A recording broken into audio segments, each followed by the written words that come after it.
বর্তমান সরকার তার মেয়াদে শ্রমিক মালিকের সম্পর্ক সুন্দর করে গড়ে তুলতে চায় বলেছেন অন্তর্বর্তী সরকারের প্রধান উপদেষ্টা ডক্টর মোহাম্মদ ইউনূস। বৃহস্পতিবার রাজধানীতে ব্যবসা বিষয়ক একটি আলোচনা সভায় অংশ নিয়ে একথা বলেন তিনি।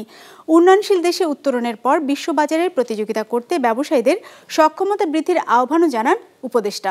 250-টিরও বেশি ডিজাইন অপশন নিয়ে ওয়ালটন স্মার্ট ফ্রিজ, বোঝে আপনার প্রয়োজন। ইন্টারন্যাশনাল চেম্বার অব কমার্স বাংলাদেশের সার্বিক ব্যবস্থাপনায় এবং 15টি জাতীয় বাণিজ্য সংগঠনের যৌথ উদ্যোগে রাজধানীর একটি হোটেলে আয়োজন করা হয় ন্যাশনাল বিজনেস ডায়ালগ। অনুষ্ঠানে অংশ নেন অন্তর্বর্তী সরকারের প্রধান উপদেষ্টা ডক্টর মোহাম্মদ ইউনূস।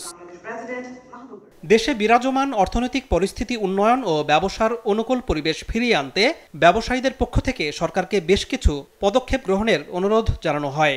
সংগঠনের সভাপতি মাহবুবুর রহমানের পক্ষে সেই বক্তব্য তুলে ধরেন সংগঠনের নির্বাহী বোর্ডের সদস্য Mir Nasir Hossain.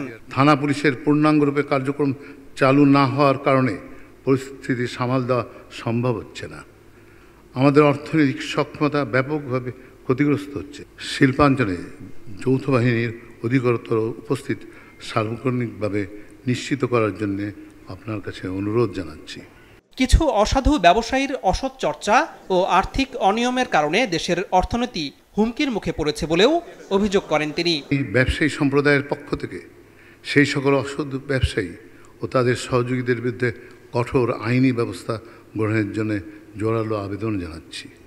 There is a well orchestrated vested quarter who are desperate to discredit the interim government by creating chaos and unrest in the society and economy.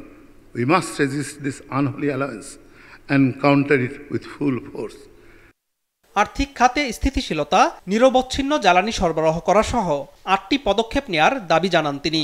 অর্থ ও বাণিজ্য উপদেষ্টা বলেন, ব্যবসায়ীদের কাজে সব বাধা দূর করার চেষ্টা চলছে। Every table wants money, every chair wants money, every door wants money. আমরা ওই রকম সুযোগ সুবিধা থেকে আমরা বেরিয়ে আসবো এবং আমাদের সবাইকে, কিন্তু আপনারা যদি সহযোগিতা না করেন, ইট উইল বি ইম্পসিবল। প্রধান উপদেষ্টা বলেন, এই সরকার তার মেয়াদে শ্রমিক মালিকের সম্পর্ক সুন্দর করে গড়ে তুলতে চায়।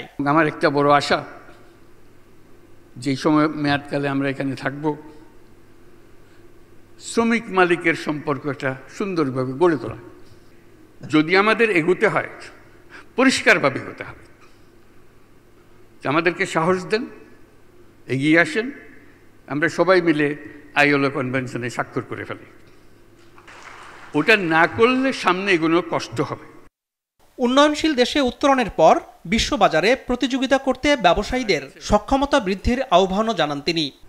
লো ইনকাম কান্ট্রি থেকে মিড ইনকাম কান্ট্রিতে চলে যায়, তাহলে অনেক সুযোগ সুবিধা হারিয়ে ফেলব। কিন্তু সেই প্রতিযোগিতায় শক্ত প্রতিযোগী হওয়ার জন্য আমরা সামর্থ্য অর্জন করতে চাই, আমরা পেছনে থাকতে চাই না। মানুষের জীবনমান উন্নয়নে মূল ব্যবসার পাশাপাশি সামাজিক ব্যবসায় মনোযোগী হতে ব্যবসায়ীদের পরামর্শ দেন প্রধান উপদেষ্টা। আনোয়ার হোসেন, বিজনেস রিপোর্ট, মাছরাঙা টেলিভিশন।